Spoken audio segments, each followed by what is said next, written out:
Բարի օր, Հանրային ռադիոյի եթերում առանց տողատակի հաղորդաշարի հերթական թողարկումն է, ես Լևոն Սարդարանն եմ, այսօր իմ զրուցակիցն է կանայք եւ գլոբալ անվտանգային ճարտարապետությունը մտակենտրոնի ավագ փորձագետ Էլեն Հողիկյանը, բարև ձեզ։ Բարև ձեզ։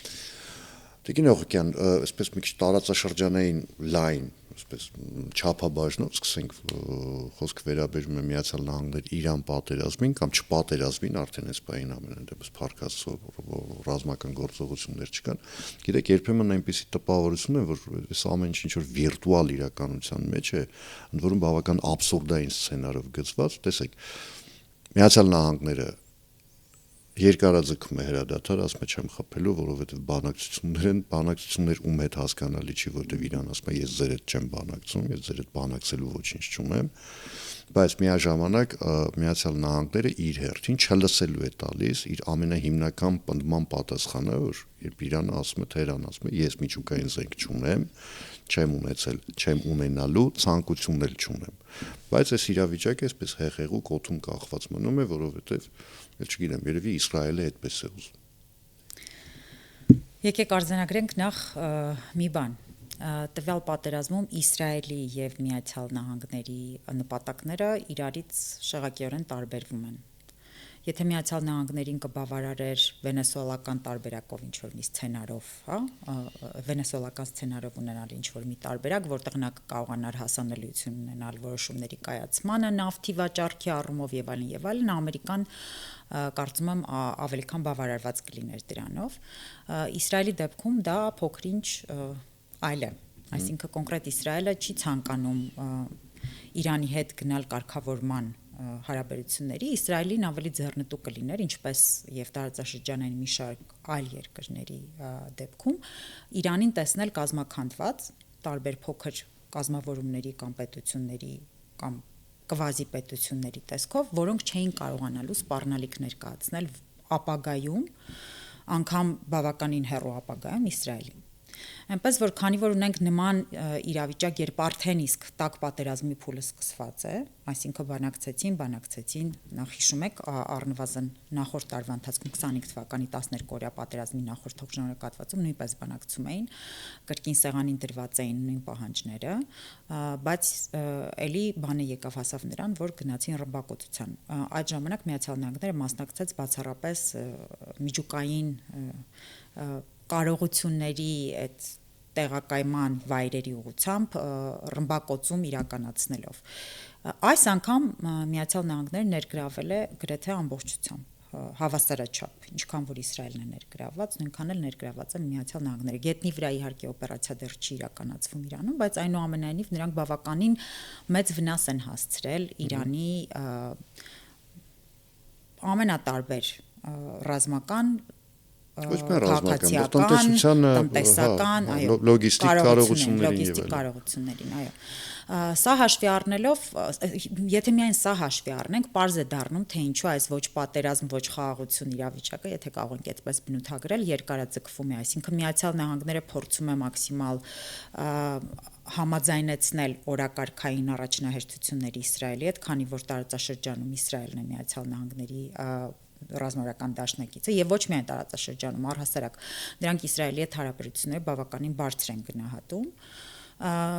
եւ քանի որ Իսրայելը որևէ կերպ պատրաստ չէ առհասարակ Իրանի հետ գնալ կարգավորման հարաբերությունների, այդ իսկ պատճառով իրավիճակը ձգվում է կամ մնում է այնպեսին, ինչպեսին որ այսօր կա։ Մի բան էլ, եթե սա Միացյալ Նահանգների համար ընտրության պատերազմ է, այսինքն սա կարող է եւ չլինել, Իրանի համար սա էգզիստենցիալ վտանգ ներկայացնող պատերազմ է, այսինքն լինել չլինելու հարցն է։ Նրանք դա շատ լավ հասկանում են, Իսրայելն էլ իր նպատակները չի թաքցնում, եթե Նեթանյահուի հռետորաբանությանը հետևեք վերջին շրջանում, թերևս նկատել եք նաև, որ նրանք այլևս չեն թաքցնում իրենց մաքսիմալիստական նկրտումները եւ նպատակները, խոսում են աստվածաշնչյան տարատեսակ սցենարներից, որոնց դեպքում, եթե հիշենք 5 կտակարանից խոսքեր գնում նրա մասին, որ բոլոր թշնամիներին պետք է վերացնել մինչև վերջ, երեխաներով, կենդանիներով եւ այլն, Ամալեկի մասին էր հիշում վերջերս Նետանյահում, դա բավականին լայն է, այսպես։ Բայց մոտավորապես ուզում են անել ինչ որ սավուղ արեց։ Այո, հենց դրան էլ նա իրականում այսպես դրա մասին էլ խոսում էր։ Դա հաշվի առնելով կարող ենք անմիջապես արձանագրել, որ պահից դրությամբ դեռ որ հնարավորություն չկա եզրել չկա ինչի շուրջ իրականում Իսրայելը Իրանի հետ պիտի բանակցային սեղանի շուրջ նստի, որովհետև այստեղ կրկին առաջին հերթին Իսրայելի հարցն է։ Նաև պայմանավորված նրանով, որ պատերազմի սկսվելուց հետո տարածաշրջանում իրավիճակը սրվել է, փոխվել է առհասարակ ստատուս քվոն, նույն ծոցի երկրները շատ ավելի բարդ իրավիճակում են հայտնվել պայմանավորված նրանով, որ օգնություն են ցուցաբերել Միացյալ Նահանգներին, տրամադրելով իրենց տարածքների Իրանի նկատմամբ ռազմական գործողություններ իրականացնելու հետ կապված, Իսրայելն էլ բավականին դժվար կացության մեջ է հայտնվել, քանի որ ըստ տարատեսակ տվյալների նրանց հակահրթիռային, այսպես ասած, պաշտպանության տարատեսակ շերտերը չեն կարողացել Իրանի կողմից արձակված բալիստիկ հրթիռների առնվազն 80%-ը բռնել, սա որևէ մեկը չի առնվազն հաստատում, բայց չեն էլ հերքում գոնե փորձագետների ծոցի երկրներից մեծ մասը ըստ էության հասկացավ, որ Միացյալ Նահանգների վրա հույս դնել են իմաստով, որ Միացյալ Նահանգները մեր փոխարեն եթե մեջտեղում կա Իսրայելի շահը, բնականաբար չեն կարող, քանի որ առաջնային այսպես տեղում Իսրայելն է Միացյալ Նահանգների համար, բայց այստեղ ինչու չեն կարող նաև պատերազմը ավարտել, Միացյալ Նահանգները շատ կուզենար պատերազմը ավարտել, որովհետև տնտեսական, ֆինանսական առումներով բավականին լուրջ ճգնաժամային իրավիճակի առջև է կանգնած աշխարհը, խոսքը միայն նավթի մասին չէ, ինչը թերևս կարևորագույն այսպես գործոններից մեկն է, որը դուրս չի գալիս Հորմուզի նեղուցից, խոսքը նաև պարարտանյութերի մասին է, որի համաշխարհային այսպես պաշարների առնվազն 1/3-ը դուրս էր գալիս Հորմուզի նեղուցով, խոսքը հազվագյուտ մետաղների մասին է, հատկապես հելիումի, որը օգտագործվում է չիպերի արտադրության մեջ եւ արդեն իսկ բավականին լուրջ մտավախություններ կան, որ սա կարող է շատ վատ անդրադառնալ արհեստական բանականության համար արտադրվող նույն այդ չիպերը եւ ոչ միայն արհեստական բանականության, այսօր ցանկացած բանի արտադրության մեջ չիպերը գործածվում են այս արտադրությունների վրա, մի խոսքով բավականին լուրջ իրավիճակ է Հայաստանում քաղաքական ելույթների դա արդեն այլ խոսակցություն է կարծում եմ, բայց ինչևէ, եթե վերադառնանք կոնկրետ Իսրայելին, Իսրայելը մտավախություն ունի, որ եթե այսպես մնա եւ Միացյալ Նահանգները դուրս գա պատերազմից, ապա իրենք շատ ավելի խոցելի իրավիճակում կհայտնվեն, քան էին, մինչ կոնֆլիկտ սկսել է Իրանի դեմ։ Լավ, այս ամեն ինչը հանգուցալուծում ունի, թե ոչ, ինչի եմ ես այսպես որ լինում է, չէ՞ որ սեղանի մոտ նստած ես լինում, մեկ էլ հարցնում են, լավ, այս ամեն ինչի վերջը ինչ է լինելու։ Հիմա այս ամեն ինչը հանգուցալուծում ունի, թե ոչ, որտեվ ես ամենայն դեպս իմ այսպես կարճ մտքով, հա, ինչքան նայում եմ, ինչքան հետևում եմ, Միացյալ Նահանգները այս պատերազմից դուրս գալու սցենարը ըստ էության չունի։ Ինչպես օրինակ Ռուսաստան չունի Ուկրաինայի պատերազմից դուրս գալու սցենար։ Խիստ տարբեր պատերազմները շատ տարբեր են, իրավիճակներն էլ փոքր-ինչ տարբեր են, ասեմ ինչ, Ուկրաինայի պատերազմը կարող է շարունակվել բավականին երկար, անշուշտ դա տնտեսական առումով վատ է անդրադառնում եւ Ուկրաինայի վրա, եւ Ռուսաստանի վրա, եւ Եվրամիության տարատեսակ երկրների վրա, եւ Եվրամիության վրա իբրև այսպես վերպետական կառույցի, այս դեպքում չի կարող պատերազմը երկար շարունակվել մի պարզ պատճառով, եթե եւս ըստ տարատեսակ փորձագետների, տնտեսագետների, ֆինանսիստների եւ ոչ միայն հաշվարկների, կոնկրետ արված արդեն հաշվարկների եւ մոդելավորումների։ Եթե այս պատերազմը շարունակվի եւս մի քանի շաբաթ, նշում էին մինչև 1 ամիս, առնվազն մի քանի շաբաթ առաջ, ապա աշխարհը կանգնում է ֆինանսական տնտեսական ճգնաժամի առաջ, որը շատ ավելի վատ է։ Որովհետև մեկը չէր հավատում, մասնավորապես Միացյալ Նահանգներում, որ հա Իրանը կփակի Հորմուզի նեղուցը։ Այսինքն, որպես հիպոթետիկ, այսպես շատ հեռավոր, շատ չերևացող վտանգ դա դիտարկվում էր, բայց դա չեն անի։ Արեցին։ Հիմա փաստացի ունենք այն ինչ ունենք եւ ներկայիս իրավիճակը հաշվի առնելով ըստ հաշվարկների, եթե եւս մի քանի շաբաթ այս պատերազմը շարունակվի, խոսում են ոչ միայն խորը ճգնաժամի մասին, որի առջև 2008 թվականի ճգնաժամը կարող է խաղոպար թվալ, այլ խոսում են անգամ դեպրեսիայի մասին, որ ճգնաժամի ամեն ինչի են ամենավատ կոկտեյլը կարելի է համարել 2000 1920-ականների վերջ Միացյալ Նահանգները կանգնեց նմանատիպ խնդրի առջև եւ այդ խնդրից նրանց հաջողվեց դուրս գալ միայն երկրորդ համաշխարհային պատերազմից առաջ, երբ որ արդեն վերանայվեցին տարատեսակ սխեմաներ։ Ինչևէ, այս ամենի մեջ ավելի մանրամասն չմտնելու համար տարբերությունը հիմնական այս պատերազմների նրանում է, որ այստեղ ժամանակը որևէ մեկին օգուտ չի խաղում։ Իրանի համար սա էգզիստենցիալ խնդիր է եւ պատերազմի ընթացքում արձանագրվեց, որ նրանք շատ ավելի լավ վիճակում են հիմա հաշվի առնելով ընթացքը եւ ձեռքբերումները եւ առաստարակ այն ամեն ինչ տեղ ունեցավ, նրանք շատ ավելի լավ վիճակում են հիմա, քան էին ինչ պատերազմի մեջ մտնելը, որովհետեւ հիշեցման կարգով Օմանում նույն այդ բանակցային գործընթացի ժամանակ նրանք բանակցային սեղանին էին դրել գրեթե ամեն ինչ, զիջել էին ամեն ինչ, սկսած միջուկային ծրագրից վերջացրած նույն բալիստիկ հրթիռների հետ կապված անգամ այն պահանջները, որ ներկայացվում էր Իրանին, անգամ դրա հետ կապված նրանք որոշակի զիջումների էին գնացել։ Հիմա նրանք պատրաստ չեն դրան գնալ, քանի որ ինչպես իրենք են նշում, իրենք գտել են մի լծակ, որը Հորմուզի նեղուցի մասին է խոսքը, որ նրանց հնարավորություն է տալիս կոնկրետ իրենց շահերը, իրենց պատկերացրած ձևով պաշտպանելու Իրանի դեպքում հասկանալիորեն հատկապես երբ որ խոսքը գնում է նրա մասին, որ ակնկալում են Իրանի հակառակորդները, որ Իրանը թերևս կվերածվի Իրաքի նման մի պետության, որը որ այլևս ի վիճակի չի լինելու պայքարել կամ իրենից վտանգ ներկայացնել Իսրայելի եւ տարածաշրջանի մյուս ախորժակներին քաց է, մոտավորապես 40 տարի է մարդկանց ասում են Իրանը ձեր համար Իրաքը չէ։ Բայց հիմա տեսեք Հայաստանում Միացյալ Նահանգներ Իրան պատերազմի նկատմամբ բավական տարօրինակ վերաբերմունք, այսինքն շատ քչերն են որ հաշվում են դրա գլոբալ հետևանքները, հնարավոր հետևանքները։ Եվ այսպես մի խումբ մարդիկ, այսպես ամեն երեկո քնում են ու երազում տեսնում են, որ Իրանը կհաղթի այս պատերազմում, ու դրանից հետո կարգելի թրիփի իրականացումը Հայաստանի տարածքով։ Իհարկե առանց երկար բարակ մտածելու, թե դա ինչի է հանգեցնելու, այսինքն եթե նույնիսկ Իրանը միջամտի թրիփին, ընդհանրապես պնդելու է, որ դա պիտի անցնի իր տարածքով, այսինքն այն օգուտը հնարավոր, որ կարող ենք ունենալ, մենք ունենա Իրանի Իսլամական Հանրապետությունը։ Բայց հարց ինչու է թրիփի նկատմամբ այդ կարգի վերաբերմունք Հայաստանում։ Դե եթե նայենք որ ուժերն են նման սցենարներով ուրախանում, կարծում եմ պատասխանը արդեն ինքնին շատ բարձ կլինի։ Հայաստանի Հանրապետության այն կուսակցությունները կամ այն քաղաքական ուժերը, որոնք իրենց ավելի ռուսական, ռուսամետ դաշտում են դիրքավորում, նրանք են հիմնականում այս հռետորաբանությամբ առաջնորդվում եւ նրանց ցանկությունն է որպես այդպեսին, որպեսի թրիփը չիրականանա, որովհետև դա ձեռնտու չէ Ռուսաստանին, պատճառը շատ պարզ է, եթե այդպես նայենք։ Իսկ եթե նայում ենք պատերազմի հնարավոր ամենատարբեր, զարգացումների դեպքում ինչ տարբեր սցենարներ կլինեն, ես կարծում եմ այսօր հիմա այս պայծրությամբ դժվար է առհասարակ կանխատեսել, թե ինչ կարող է լինել վաղը, որովհետև ոչ Միացյալ Նահանգներն են կանխատեսելի հնարավորություններով չի բացառվում, որ վաղը Դոնալդ Թրամփը որոշի եւ հեռանա, ասելով, որ իրենք հասել են իրենց նպատակներին,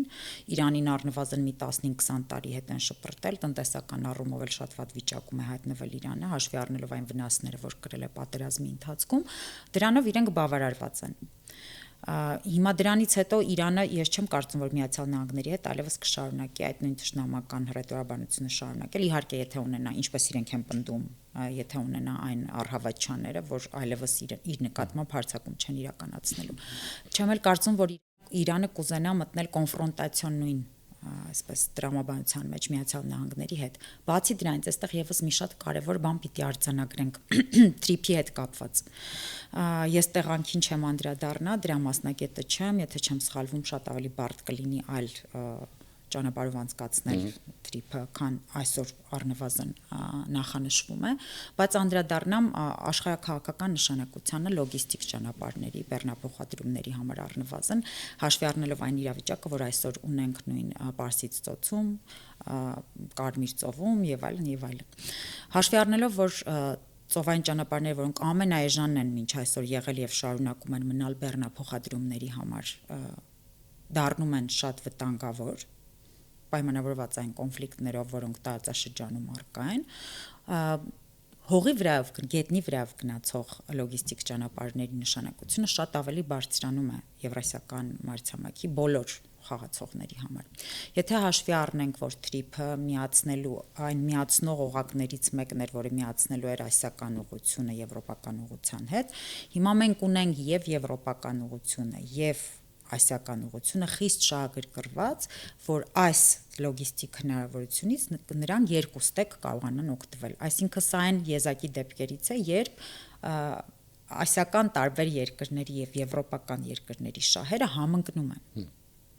Այսինքն այստեղ խանգարող հանգամանք որպես այդպիսի նմանատիպ պրոյեկտ իրականացնելու այս իմաստով քաղաքական, աշխարհաքաղաքական իմաստով չկա։ Նույնը կարող ենք ասել Միացյալ Նահանգների դեպքում։ Միացյալ Նահանգները հնարավորություն է ստանում որոշակի վերահսկողություն ստանալու միջին միջանցքի ճանապարհի կտորներից մեկի վրա։ Այն դեպքում, երբ որ նույն Չինաստանը, որը իրականացնում է 1 գոտի 1 ճանապարհ պրոյեկտը, բավականին լուրջ ազդեցություն եւ այս դեպքում վերահսկողություն ունի նաև տարբեր երկրներով անցնող այդ ճանապարհի կտորների վրա։ Սա նույնպես բավականին մեծ պլյուս է, հաշվի առնելով ոչ թե մեր շահը, այլ նաև նույն Միացյալ Նահանգների շահը այս համատեքստում։ Այս ամենը հաշվի առնելով ես չեմ կարծում, որ TRIP-ի հետ կապված այսօր կա առհասարակ անհրաժեշտություն մտավախություններ ունենալու որպես այդպեսին, քանի դեռ իրանական պատերազմը դեռ չի մտել կրկին տաք փուլ կամ նոր զարգացումներ չունենք։ Այս առումով ինչը կրկին չի բացառվում տարբեր փորձագետների համոզմամբ։ Բայց միևնույն ժամանակ որևէ մեկը վստահաբար չի կարող ասել, որ կրկին տաք փուլ այնուամենայնիվ կմտնի եւ չեն որոշի խուսափելով ել ավելի վատ սցենարներից, ինչպիսիք են օրինակ նույն Կարմիր ծովում Բաբելման դեպի նեղուցի փակման հավանականությունը, ինչով Իրանը սպառնում է այսօր կամ Պարսից ծոցի շրջակայքով անցնող այդ ինտերնետային կաբելների հնարավոր վնասումը եւ այլն այս ամենը հաշվի առնելով չի բացառվում, որ պարզապես ստիպված լինեն եւ Իսրայելը եւ Միացյալ Նահանգները Իրանի հետ բանակցային սեղանի շուրջ նստելու։ Ապրիլի 2-ին Ռուսաստանի փոխվարչապետ Օվերչուկը հերթական հայտարարությամբ հանդես եկավ, որը իմ խորին համոզմամբ հանիրավի անտեսվեց։ Օվերչուկը ասաց, որ TRIP-ի շուրջ համաձայնությունը ստորագրելով Հայաստանը այս դեպքում խախտեց Թուրքմենչայի պայմանագրից 1828 թվականին ստորագրված ի վեր գոյություն ունեցող տարածաշրջանային հավասարակշռությունը։ Ինչու եմ ես ասում ինքը հանիրավի անուշադրության մատնվել, որովհետև Թուրքմենչայի պայմանագրով գոյություն չունի Հայաստան, գոյություն չունի Ադրբեջան, գոյություն չունի Վրաստան։ Կա Երևանի գուբերնիա, կա Ելիզավետպոլի գուբերնիա, Բաքվի գուբերնիա եւ փոխարքա, որը նստած էր Թիֆլիսում։ Հիմա ըստ ձեզ սա ինչ է, սա ուղղակի պատմական էքսկուրս էր, որ այստեղ եղել ենք մենք, ընդ որում չպետք է մոռանալ, որ դրանց հետո այստեղ ֆրանսիացիներ են եղել, անգլիացիներ են եղել եւ այլն, այնպես չէ որ նոր խախտվեց այդ հավասարակշռությունը։ Սա ինչ է, սա զգուշացում է, թե ուղղակի պատմական էքսկուրս։ Ես կարծում եմ սա նախընտրական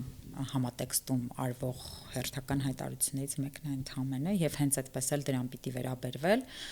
այն ճնշումների շարքից, որը ռուսական կողմը փորձում է բանեցնել Հայաստանի Հանրապետության նկատմամբ եւ ինչով փորձում է նաեւ այստեղ վախեր առաջացնել Հայաստանի Հանրապետության քաղաքացիների մեջ այն իմաստով, որ եթե այսպես լինի, այնպես լինի, կարող ենք սա անել, նա անել եւ այլն, նույն համատեքստում կարող ենք դիտարկել ջերմուկի այդ խմբականակի ինչ որ մի քանի 100,000 338,000 շիշ։ Okay. Այդ խմբականակի ներս չթողնելը Ռուսաստանի Դաշնությունը լրիվ նույն տրամաբանության մեջ կարող ենք դիտարկել, այսինքն նրանք օգտագործում են այն լծակները, որոնք առկա են Հայաստանի Հանրապետության նկատմամբ, հիմնականում առևտրային, այս պայծրությամբ, որպեսզի նախ համապատասխան անհանգստությունները, որ կան նույն ձեռներեցների մեջ, որոնք արտահանում են Ռուսաստանի Դաշնություն, դրանով նրանց ստիպեն ճնշում գործադրելու Հայաստանի Հանրապետության իշխանությունների նկատմամբ, վախեցնելու քաղաքացիներին, որ այնուամենայնիվ կարող ենք ձեզ վնաս պատճառել, որում որևէ մեկը չի կասկածում, բայց ես կուզենայի նաև դրա համատեքստում անդրադառնալ Ալեն Սիմոնյանի արված հայտարարությանը, դրանից հետո, երբ նա նշեց, որ եթե Ռուսաստանը կգնա նմանատիպ քայլերի, սա կանինականի եւ այլն, մենք էլ կարող ենք դուրս գալ հապկից անմիջապես, դուրս գալ ԵԱՏՄ-ից եւ այլն, որովհետեւ այսօր ի տարբերություն առնվազն մի քանի տարի առաջվա, ինչքանով որ մենք ենք Ռուսաստանից կախված, եթե ոչ նույնքանով, ապա ինչ որ չափով էլ Ռուսաստանն է մեզանից կախված, պայմանավորված նույն Ուկրաինայում վարվող պատերազմի հանգամանքով։ Առևտուրը, որ անցնում է Հայաստանի Հանրապետությամբ մի շարք այլ այսպես ուղղություններով Հայաստանի Հանրապետությունից կախվածություն կա եւ այլն, այնպես որ եթե Ռուսաստանի Դաշնությունը ունի լծակներ, ինչը որ ունի Հայաստանի Հանրապետության նկատմամբ, այսօր Հայաստանի Հանրապետությունն էլ ամեն դեպքում ունի քայլեր կամ քարտեր, ինչպես Դոնալդ Թրամփն է սիրում ասել, որոնց խաղաքարտեր, որոնցով կարող է խաղալ եւ պատասխանել Ռուսաստանի Դաշնությանը։ Ես վստահ չեմ, որ Ռուսաստանի Դաշնությանը ձեռնտու է այսպես սրելու դրամաբանությամբ գնալ այստեղ, բայց միանշանակ համոզված եմ, որ մենք դեռ նմանատիպ հայտարարություններ, եթե ոչ առանցին դեմքերից, ապա օվերչուկներից միանշանակ պրոֆիլակտիկ հարվածներ պետք է սպասել։ Այո։ Հիմա տեսեք, քանի որ պրոֆիլակտիկ հարվածների մասին ենք խոսում եւ խոսք գնաց մասնավորապես հարգելի պարոն Օվերչուկի մասին, այնպես ստացվեց, որ այս հայտարարությունից հետո պարոն Օվերչուկի Բաքու ժամանեց կամ մեկնեց Զելենսկին, Ուկրաինայի նախագահ, որը Ալիևի հետ փակ հանդիպումից հետո հայտարարեց, որ համաձայնություն է ձեռք բերվել ուկրաինա-ադրբեջանական համատեղ զին արտադրության մասին։ Այսինքն trip-ը տեսեք, ու ես այնտեղ Ռուսաստանից Կշտամբանկի մի բառ գոնե այս արանքում չեմ լսել։ Միգուցե եղել է ես եմ բաց թողել, պետք է ինձ կուղեն դրա համար, բայց ես չեմ տեսել, որ Ռուսաստանի Դաշնության պաշտոնյաները ամենատարբեր դրամաչափի մտահոգվեն դրանով, որ Ադրբեջանը փաստացի միացավ հակառուսաստանյան կոալիցիային։ Ինչու՞։ Պատճառները այստեղ էլ չեն փոխվել պատճառները։ Ի տարբերություն Հայաստանի, Ադրբեջանի վրա Ռուսաստանը ճնշման լծակներ չունի։ Ու բացի նրանից, որ ճնշման լծակներ չունի, Ադրբեջանից էլ կախվածություններ ունի տարբեր իմաստներով։ Ավելի շատ, քան Հայաստանից բնականաբար, անհամեմատ ավելի շատ, քան Հայաստանից։ Սա հաշվի առնելով Բաքվի կողմից արվող տարատեսակ քայլեր, տարատեսակ ինչ-որ բաներ, Ռուսաստանը ստիպված է եղել, միշտ էլ ստիպված է եղել կուլ տալ, չարձագանքել, նորություն չէ, ժամանակին էլ Ուկրաինային օգնություն ուղարկվեց պատերազմի սկզբի ժամանակահատվածում, Ռուսաստանից որևէ բան չլսեցինք, բայց Հայաստանի կողմից մարդասիրական օգնություն ուղարկելը դարձավ մի մեծ պատմություն, կամ Հայաստանի առաջին տիկնոջ հանդիպումը Ուկրաինայի առաջին տիկնոջ հետ նույնպես դարձավ մի մեծ պատմություն, այն դեպքում, երբ որ Ադրբեջանը շատ բաներ իրեն կարողացել թույլ տալ։ Չեմ կարծում, որ այստեղ որևէ նոր բան կա այդ իմաստով, առավել եւս, որ մեկ այլ հանգամանքի վրա ուշադրություն հրավիրեմ, Ռուսաստանը հույս ունի դա միջնորդի դեր ստանձնել, հա, կամ առնվազն Ադրբեջանում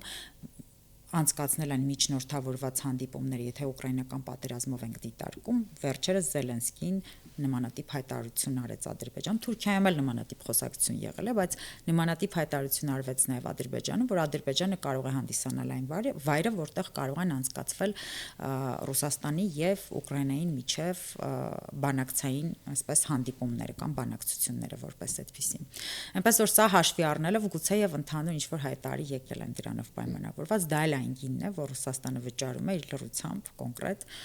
ռազմական արտադրություն դնելու հետ կապված Ուկրաինայի կողմից։ Լավ թեմա լիներ, մենք էլ միջնորդ էինք էլի։ Մենք էլ մեր ուղղությամբ լռեին։ Հիմա տեսեք, քանի որ դուք ասիք, որ մի շարք գործողություններ Ռուսաստանի պայմանավորված են խորհրդարանական ընդդիմություններով Հայաստանի Հանրապետության նախանշված։ Տեսեք, իշխանությունը գործող իշխանությունը ըստ էության ներկայացնում է հունիսի 7-ին կայանալիք ընտրությունը գրեթե որպես գոյաբանական ընտրություն, այսինքն Հայաստանը այդ օրը ընտրելու է իր ապագան։ Մենք գնում ենք պայմանական ասած դեպի աճ, թե դեպի ձախ։ Ընդ որում դեպի աճը տանում է դեպի խաղաղություն, պայմանական եմ էլի ասում աճն ու ձախը, դեպի ձախը տանում է դեպի պատերազմ եւ ըստ էության ոչնչացում։ Ամենալեզվես վարչապետ Նիկոլ Փաշինյանը ասաց, որ եթե մենք չենք գալիս իշխանության, գալիս են հայտնի ուժերը կամ այդ երագլուխ հրեշը, ինչպես անվանում է իշխանության ներկայացուցիչների հիմա այդ երեք կուսակցություններին, Բարգավաճ Հայաստան, Հզոր Հայաստան եւ Հայաստան Դաշինք, այնքան Հայաստան այդքան հայ այդ երեք Հայաստանների մարդիկ շփոթել անվանումները։ Հա, անգամ ես երբեմն խառնում եմ ուժեղ Հայաստան։ Հիմա ասես դա իրոք գոյաբանական ընտրություն է լինելու եւ որքանով է ազդելու հետո դա Հայաստանի արտաքին քաղաքական գծի վրա։ Եկեք նայենք փաստերին, որպեսզի դրա պատասխանը ստանանք։ Ինչ է ասում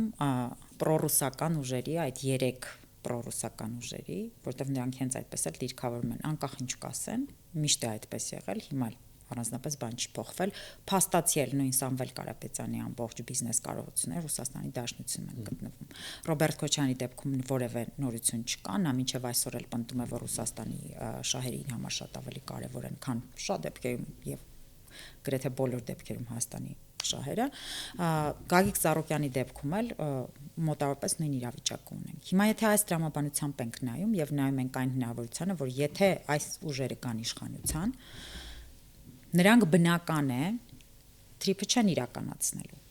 որովհետև դա Ռուսաստանի Դաշնությանը որևէ կերպ ձեռք չի Իրենք ասում են մենք իրականացնելու ենք, բայց վերաբանակցելու ենք։ Դե դա նշանակում է, որ չեն իրականացնելու այն տեսքով, որով որ այն արկա է այսօր, եթե վերաբանակցելու են խաղաղության պայմանագիրը, այսինքն դա հավասար է նրան, որ նրանք արդեն իսկ նախաստորագրված պայմանագիրը վերաբանակցել նշանակում է պարզապես այսպես ասած չստորագրել եւ դենոնսացնել։ Այո, մոտավորապես։ Եվ եթե այս ամենը հաշվի ենք առնում, ստացվում է, որ այո, մենք էլի ստանում ենք պատերազմական տրամաբանություն, որովհետև ուզում եմ հիշեցնել, մինչև առնվազն 2023 թվականը ու մինչև առհասարակ թրիփի շուրջ արկա խոսակցությունները Ադրբեջանը առնվազն սպառնում էր շատերին, ովքեր չեն հիշում, հորդորում են փնտրել գտնել Ալիևի այն հայտարարությունները, որտեղ նա միանշանակ արձանագրում էր, որ եթե նրանք չստանան այսպես ասված Զանգեզուրի միջանցքը պայմանավորվածությունների միջոցով, նրանք դա անելու են ուժի միջոցով։ Սա հիշեցման կարգով պարզապես։ Անժամանակ Ալիևը նույն այս ամենը համաձայնեցնում է Ռուսաստանի Դաշնության հետ։ Հիմա եթե ունենք կուսակցություններ, ովքեր հայտարարում են, որ գալու են վերաբանակցեն,